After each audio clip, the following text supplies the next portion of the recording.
गरीब के लिए? जिस गरीब के वोट लेकर आज आप सियासत की सबसे बड़ी कुर्सी पे बैठे हो, उस गरीब के लिए क्या कर रहे हो? जिस मजदूर के पसीने की चमक से इस देश की तस्वीर चमकदार हो रही है, जिस मजदूर के पसीने से इस देश की बुनियाद खड़ी हुई है, जिस मजदूर के पसीने से इस देश के कारखाने चलते हैं, जिस मजदूर के पसीने से इस देश के, इस आवाम के खजाने भरते हैं, आज उस मजदूर को मजबूर हाल में छोड़कर हम सब अपने अपने घरों में सिमटे हैं। हिंदू मुस्लिम का खेल बहुत हो गया। एक डिबेट में मजदूर को भी ले आइए, तमाम चैनलों के सजे हुए लाइटों के आगे मुंह पोत के मेकअप लगा के जो बैठ जाते हो, हिंदू मुस्लिम के अलावा कुछ नहीं करते। ये तुम्हारा मुंह चमक नहीं रहा, ये काला हुआ पड़ा, इस पे कालिक पुती हुई है। अगर तुम सच नहीं बोल सकते तो तुम्हारे मुंह पे कालिक है। ये चमक दमक ये सब बेकार है, तुम्हारी बेईमानी है, दो कौड़ी की है। कभी गरीब से पूछिए जो 700, 800, 900 किलोमीटर दूर अपने घरों से कहीं बैठा है, वो घर जाना चाह रहा है, वो तड़प रहा है, वो चिल्ला रहा है, वो गुहार लगा रहा है और बदले में डंडे लाठी पा रहा है। अरे सांस लेने के नाम ही जिंदगी है, तो तुम्हें ये जिंदगी मुबारक, तुम जिंदा रहो भैया।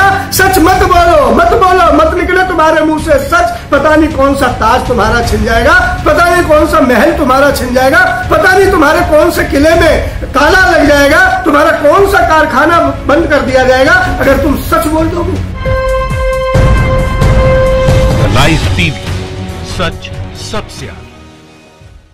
नमस्कार दोस्तों, मैं हूं संदीप और आज आप सबके बीच में फिर से उपस्थित हूं गरीब की, बेजुबान की, मजदूर की, मजलूम की वही दर्द भरी दास्तां लेकर, जिसे आज हिंदुस्तान में सियासतदानों की आंखें, रहनुमाओं की आंखें देख नहीं पा रही हैं। वो गरीब आज फिर से बेघर है, वो गरीब आज फिर से बेचैन है, वो गरीब आज फिर से लाचार है, वो फिर से आज चूर चूर है और उसके हिस्से में लाठी डंडा पूछ रहा है कि मेरा कसूर क्या है, किस बात की मुझे सजा मिल रही है, वो पूछ रहा है। लेकिन उसके सवालों पर जवाब देने के बजाय उसके पीठ को पुलिसिया डंडे तलाश रहे हैं, उसकी कमर को पुलिसिया लाठी ढूंढ रही है। यही हुआ बांद्रा में जब बेचारे मजदूर अपने घरों के लिए निकल पड़े। उम्मीद थी कि कोई गाड़ी मिलेगी, कोई वाहन मिलेगा। क्या हुआ नजारा आप सबके सामने है। क्या हुआ जब सूरत की सड़कों पर प्रवासियों का मेला लग गया और एक ही मांग थी कि हमें हमारे घर जाने दो साहब, हम आपसे कुछ नहीं चाहते, हम भूखे पेट चले जाएंगे, प्यासे चले जाएंगे, पैदल चले जाएंगे, हमें हमारे घर तो जाने दो। बदले में क्या इनाम मिला? क्या मिला था आनंद विहार में? क्या मिला आज जब ISBT दिल्ली पर लोग इकट्ठे हो गए? ये मजदूर इतना मजबूर क्यों है साहब? ये मजदूर इतना परेशान क्यों है? इसे क्यों परेशान किया जा रहा है? इसकी कौन सुनेगा? इसकी सुध कौन लेगा? ये हिंदुस्तान का आवाम का नागरिक नहीं है क्या? माना कि आज बहुत ज्यादा जरूरत है लॉकडाउन की, बहुत ज्यादा जरूरत है घरों में रहने की, बेशक रहने की जरूरत है, लेकिन कहीं किसी की जांच तो होगी, कहीं किसी के बारे में पता तो चला जाएगा, कहीं किसी के बारे में कोई ये तो डॉक्टर चिकित्सा करेंगे कि ये फलाना आदमी बीमार है भी या नहीं है। और अगर बीमार नहीं है तो क्यों नहीं हम 1000-2000 लोगों की कतार को लगा के इकट्ठा करके उनकी जांच करें, और जो जांच में सही है, जो बीमार नहीं है, उनको उनके गंतव्य की ओर पहुंचा दिया जाए। वो तरस रहे हैं साहब। मजदूर आज सोच रहा है कि 4 दीवारों से ज्यादा नहीं जिंदगी, 4 दीवारों से ज्यादा नहीं जिंदगी, और हम जिंदगी की तलाश में भटकते रहे। मौत को देख ठहरे तो समझा ये जिंदगी वो नहीं जो हम समझते रहे। हाँ, जिंदगी के मायने मजदूर तलाश रहा है। जिस मजदूर के पसीने की चमक से इस देश की तस्वीर चमकदार हो रही है, जिस मजदूर के पसीने से इस देश की बुनियाद खड़ी हुई है, जिस मजदूर के पसीने से इस देश के कारखाने चलते हैं, जिस मजदूर के पसीने से इस देश के, इस आवाम के खजाने भरते हैं, आज उस मजदूर को मजबूर हाल में छोड़कर हम सब अपने अपने घरों में सिमटे हैं। वो फिर से सड़कों पर इकट्ठा होता है लाठी डंडा खाने के लिए। सच भी तो है कि मेरे दर्द को लाठी मिली, मरहम न मिला। मेरे दर्द को लाठी मिली, मरहम न मिला। रोटी की तलाश में जब मैं घर से चला, रोटी की तलाश में जब मैं घर से चला। मजदूर कितना मजबूर हो गया है साहब। हम क्यों नहीं व्यवस्था ऐसी कर पाए, हम क्यों नहीं ऐसा बना पाए कि कम से कम जिनके घरों में जिनके घरों में एक एक ही बच्चा होगा, एक ही बेटा होगा, जिसका बाप बूढ़ा होगा, जिसकी पत्नी हो सकता है प्रेग्नेंट हो, जिसके घर में कोई बीमार होगा, जिसकी फसल उसे बुला रही होगी, जिसका खेत उसे पुकार रहा होगा, जिसकी खड़ी फसल उसे आवाज दे रही होगी। आज वो मजदूर कहीं कोने में पड़ा है, वो पैदल भी अपने मुल्क में अपने नहीं चल पा रहा है। हम इतने मजबूर कमजोर क्यों हो गए? क्यों नहीं हम कहीं भी एक पॉइंट बनाते हैं कि उनकी जांच हो, अगर वो सही है तो उन्हें बढ़ने दिया जाए, उनको आगे तक भेजा जाए?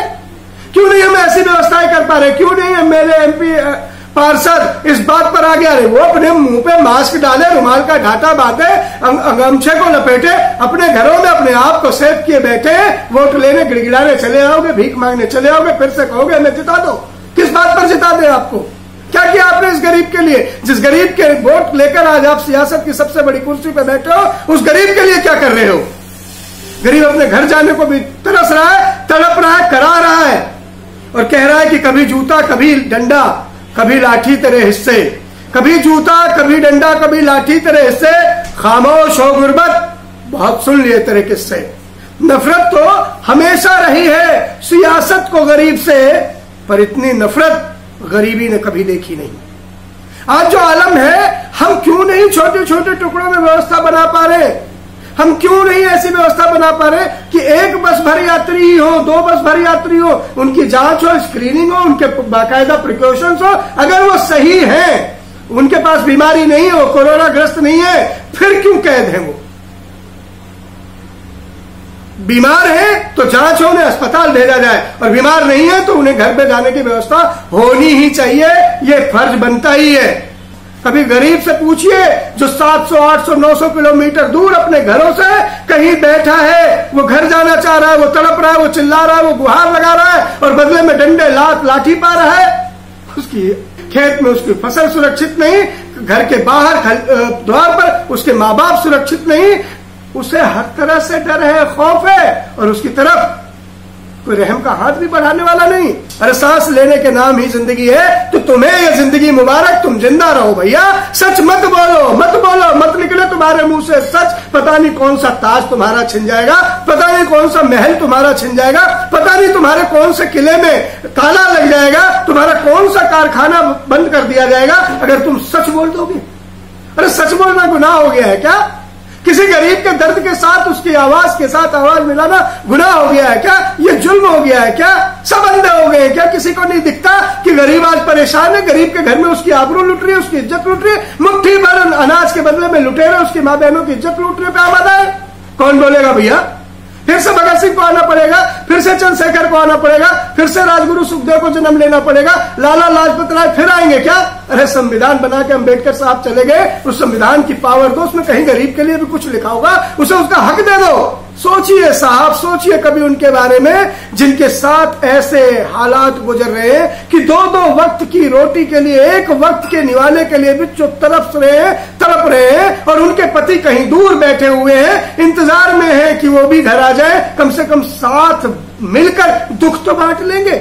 खामोश रहने वाले सारे लोग सुन लो, मुंह पे ताले लगाने वालों सारे लोग सुन लो, थाली दिया दिवाली से किसी बेकसूर की गरीब की इज्जत नहीं लौटेगी, उसे उसको हक से मिलेगा। और हक ये है कि जो बीमार नहीं है उन्हें कैद ना किया जाए, जो बीमार नहीं है उनकी जांच की जाए और उन्हें उनके घरों पर वापस भेजने की व्यवस्था की जाए। बहुत बड़ा मुल्क है हिंदुस्तान, हम एयर लिफ्ट कर सकते हैं, हम बस लिफ्ट नहीं कर पा रहे, हम ट्रेन लिफ्ट नहीं कर पा रहे। अमीरों के बच्चों को, विदेशों में जाकर कमाने वालों को, अपने वतन को छोड़कर दूसरे देशों को अमीर बनाने वालों की हमें चिंता है, लेकिन हमारे ही देश की जड़ों को मजबूत करने वालों की हमें फिक्र तक नहीं। गरीब पर रहम करो साहब, गरीब पर दया करो, गरीब के साथ इंसाफ करो, मजदूर को मजबूर ना करो, उसे उसके घर आने की कोई ना कोई व्यवस्था करो।